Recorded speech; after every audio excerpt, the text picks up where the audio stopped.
మన నగరాలు పట్టణాలు ప్రగతి బాట పట్టాలంటే బీజేపీని గెలిపించండి. కేంద్ర ప్రభుత్వ సహకారంతో మున్సిపాలిటీలు, కార్పొరేషన్ల సమగ్రాభివృద్ధి. ఇది తెలంగాణ ప్రజలకు మోదీ గ్యారంటీ. కమలం గుర్తుకే మన ఓటు.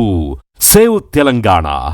Vote for BJP. మనతో పాటు మాట్లాడడానికి మాజీ మేయర్ అట్లాగే ఇప్పుడు పార్టీ సీనియర్ నాయకులుగా ఉన్నటువంటి సునీల్ రావు గారు మనతో పాటు. అన్న, ఏం నడవబోతుంది? ఎట్లా మేయర్ పీఠాన్ని కైవసం చేసుకోబోతారో? ఎన్ని డివిజన్లో బీజేపీ గెలిచే అవకాశం ఉంది? 100% కరీంనగర్ మేయర్ పీఠం బీజేపీ వశం కాబోతా ఉన్నది. 40 పైచిలకు మెజార్టీ స్థానాల్లో బీజేపీ అభ్యర్థులు గెలవబోతా ఉన్నారు.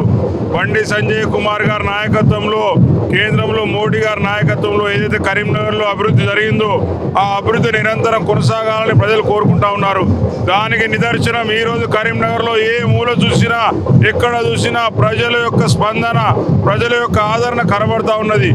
ఈరోజు బీఆర్ఎస్, కాంగ్రెస్, ఎంఐఎం కుట్రలు చేసి 3 పార్టీలు కలిసి ఏదైతే ఎంఐఎంకు మేయర్ కట్టబెట్టాలని ఆలోచన చేస్తూ ఉన్నారో ఆ ఆలోచనలు కరీంనగర్ ప్రజలందరూ కూడా పసిగట్టినారు.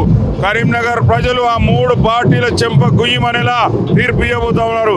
తప్పకుండా కూడా 13వ తేదీ నాడు కరీంనగర్ మున్సిపల్ కార్పొరేషన్ పై కాషాయపు జెండా రెపరెపలాడబోతా ఉంది.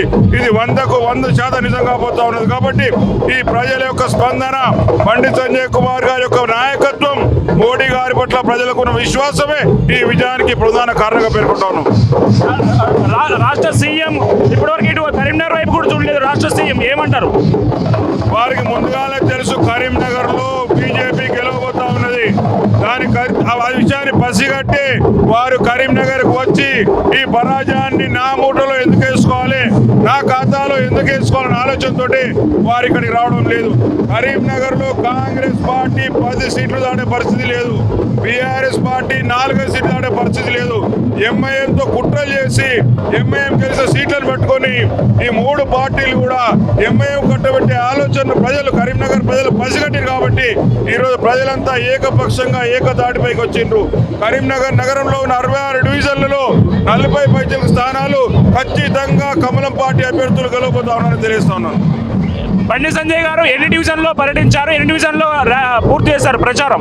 బండి సంజయ్ గారు దాదాపుగా 50 పైచిలకు డివిజన్లో వారు పర్యటించడం జరిగింది. ప్రతి డివిజన్ వారు పర్యటించారు. ప్రతి డివిజన్ లో ప్రజలతో వారు మమేకమైపోయినారు. ప్రజలు కూడా అపూర్వ స్వాగతం, ఘన స్వాగతం బండి సంజయ్ కుమార్ గారికి కూడా జరిగింది. ఎందుకంటే ఈ రోజు కరీంనగర్ లో కళ్ళ ముందు కడుతున్న అభివృద్ధి, కనబడిన అభివృద్ధి, దానికి మూల కారణం బండి సంజయ్ గారని ప్రజలు గుర్తించినారు.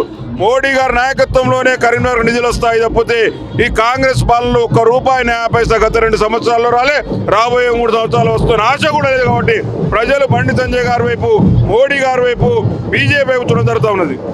రేపు ఎట్లాంటి కార్యక్రమాలు, చివరి రోజు ఎట్లాంటి కార్యక్రమాలు చేపట్టబోతా ఉన్నారు కరీంనగర్ మున్సిపల్ కార్పొరేషన్? అన్ని వార్డులలో బీజేపీ అభ్యర్థులు పూర్తి స్థాయిలో ప్రజలతో మమేకమై, ప్రజల కష్ట సుఖాల్లో పాల్గొని, ప్రజల ఒక విశ్వాసాన్ని చూరగొని, బ్రహ్మాండంగా ప్రజల ఆదరణ చూరగొని బ్రహ్మాండమైన విజయాన్ని 11వ తేదీ నాడు జరిగే పోలింగ్ తర్వాత 11 అందుకోబోతా ఉన్నారు.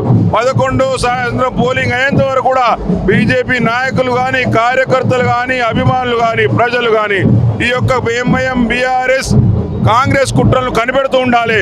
ఎక్కడికక్కడ వారి కుట్రలను ఛేదించి మన బీజేపీ అభ్యర్థులను గెలిపించి కరీంనగర్ మున్సిపల్ కార్పొరేషన్ పై కాషాయపు జెండా ఎగరేసేంత వరకు కూడా ఎవరు కూడా విశ్రమించదని కోరుతా ఉన్నాను.